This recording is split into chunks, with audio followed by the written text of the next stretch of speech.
Quindi siamo addirittura d'arrivo, la parte in salita, la parte più difficile, ed è Maggiora su tutti, è Maggiora davanti, è Maggiora che taglierà per primo il traguardo, con un grande distacco, ottimo, grandissimo, grande distacco, Maggiora arriva per primo, secondo abbiamo le formule, le nostre ragazze, le ragazze di Cabra, ma sono inseguite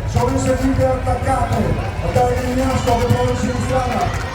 Quindi la seconda posizione, forza ragazzi, alla seconda posizione, retrono, e secondo Vignasco terzo. Abbiamo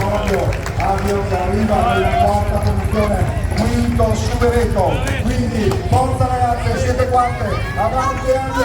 Avio nella quarta posizione, quinta per Subereto che rimane prima della